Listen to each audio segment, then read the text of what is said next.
Shalom saudara-saudara yang dikasihi oleh Tuhan. Selamat hari Minggu. Senang sekali boleh berjumpa kembali di dalam mendengarkan renungan hari ini. Kita percaya bahwa kasih Tuhan selalu baru setiap pagi. Sebelum kita masuk di dalam renungan hari ini, mari kita satukan hati untuk berdoa. Terima kasih Bapa yang baik. Kami datang ke hadirat Tuhan. Kami bersyukur untuk kasih-Mu yang begitu besar di dalam hidup kami. Kami dikuatkan, disegarkan. Kami dihiburkan di dalam Engkau. Kami rindu lebih lagi mengenal Tuhan, mendengarkan sabda Tuhan. Dan kami mau untuk melakukan firman-Mu dalam seluruh hidup kami. Roh Kudus tolong kami. Roh Kudus mampukan kami. Roh Kudus ajar kami, sehingga kami boleh menjadi pelaksana firman Tuhan yang kuat.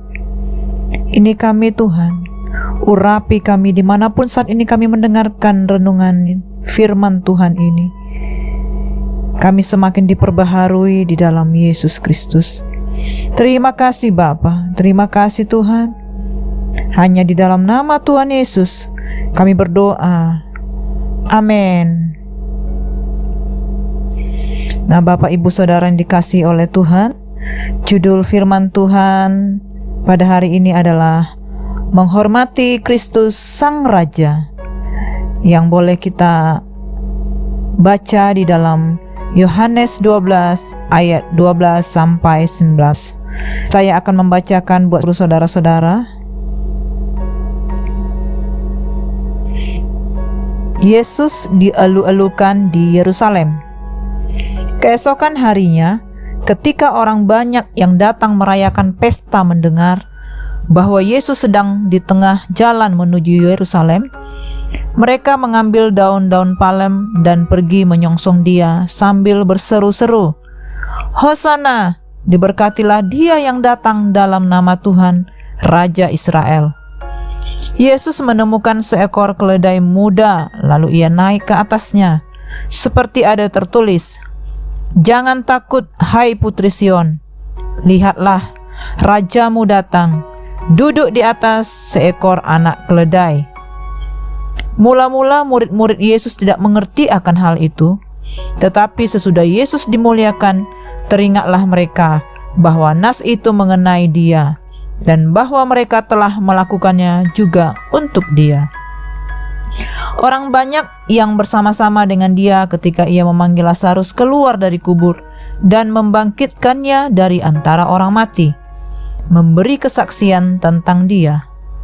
Sebab itu orang banyak itu pergi menyongsong Dia, karena mereka mendengar bahwa Ia yang membuat mujizat itu.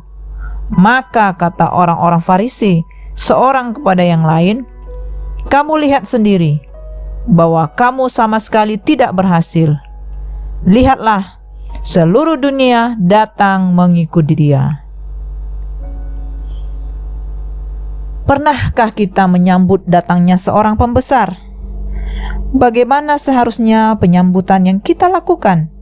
Apakah bentuk penyambutan itu telah menunjukkan sikap hormat kita kepadanya?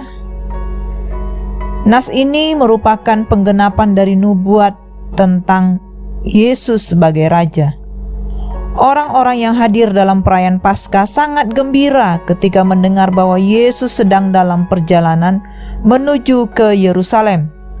Figur yang selama ini hanya mereka dengar akan hadir di tengah-tengah mereka. Karena itu, secara spontan mereka menyongsong Yesus. Ini dampak kebangkitan Lazarus yang menjadi peristiwa fenomenal. Perhatikan, kabar baik tentang kedatangan Kristus dan kerajaannya hendaknya mengingatkan kita untuk bergiat melakukan pekerjaan kita yang harus kita tuntaskan pada saat itu juga. Israel harus bersiap-siap untuk bertemu dengan Allah mereka, dan gadis-gadis harus bersiap-siap menyongsong sang mempelai. cara yang mereka pakai untuk memberikan penghormatan itu, mereka tidak memiliki kunci-kunci gerbang kota untuk diserahkan kepadanya, ataupun pedang dan tombak untuk digiring di depannya. Tidak juga musik yang indah untuk mengiringi kedatangannya, tetapi mereka memberikan segala yang mereka punyai. Bahkan kerumunan orang yang sederhana ini pun dapat memberikan sekilas kemiripan mengenai sambutan meriah yang dilihat Yohanes di depan tahta dan anak domba. Meskipun orang-orang itu tidak sedang ada di hadapan sebuah tahta raja pada saat itu, mereka ada di depan anak domba. Anak domba Paskah yang kini, sesuai dengan adat dan kebiasaan mereka, dipisahkan 4 hari sebelum perayaan untuk kemudian dikorbankan bagi kita. Mengenai kumpulan orang banyak yang menyanyikan pujian surgawi itu dikatakan bahwa mereka memegang daun-daun palem, seperti halnya rakyat jelata di Yerusalem yang melambai-lambaikan ranting-ranting pohon palem. Sedari dulu, pohon palem telah menjadi lambang kemenangan dan kejayaan. Cicero, salah satu penulis Romawi abad pertama sebelum Masehi, menyebut orang yang telah memenangi banyak penghargaan sebagai palmarum homo, orang yang berpalem banyak. Saat itu, Kristus akan segera menaklukkan segala penguasa dan kekuasaan melalui kematiannya, dan karena itulah ia layak disambut dengan daun-daun palem. Meski ia terlihat seolah sedang terbelenggu dalam kekang, tetapi ia dapat berlaku seperti ia telah melepaskan diri dari kekang itu. Akan tetapi, bukan hanya itu saja.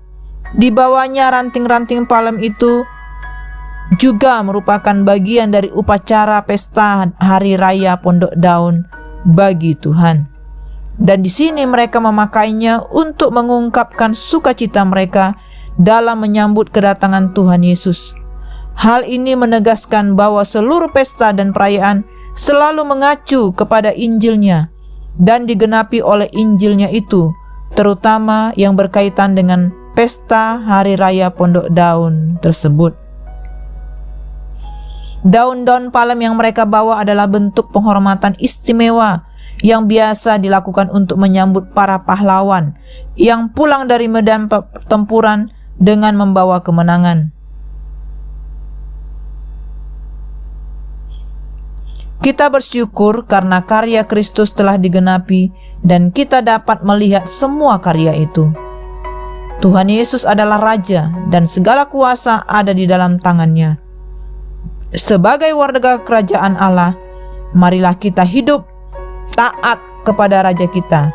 Menghormati Raja adalah kewajiban dan tanggung jawab kita sebagai warganya. Nilai-nilai ketaatan dan penghormatan kita semestinya menyatu dan tercermin di dalam diri kita, bukan hanya ketika kita beribadah, melainkan dalam seluruh kehidupan kita. Jika kita menghormati Dia sebagai Raja kita, tentunya kita tidak mau mempermalukan namanya dengan menentang firman-Nya. Kejujuran dalam bekerja, ketulusan untuk memberi, kesetiaan kepada Allah dalam menjalani pergumulan, juga kasih dan sikap peduli kepada orang lain adalah sebagian kecil dari nilai-nilai yang harus dicerminkan sebagai warga kerajaannya. Hosana, haleluya, terpujilah Tuhan. Mari saya ajak semua kita untuk berdoa. Terima kasih Bapa. Terus kami naikkan syukur kami kepada Tuhan. Engkaulah Sang Mesias, Sang Mempelai, Juru Selamat kami. Kami terus menyatakan kasih kami kepada Tuhan, yang terlebih dahulu menyatakan kasih-Nya kepada kami. Terima kasih Tuhan, kami mau menerapkan prinsip-prinsip kerajaan Allah di dalam seluruh hidup kami. Kami mau menghormati Yesus Kristus sebagai Raja, satu-satunya Tuhan di dalam hidup kami. Terima kasih Bapa, Engkau baik bagi kami. Sertai, lindungi kami, jagai kami sepanjang hari ini.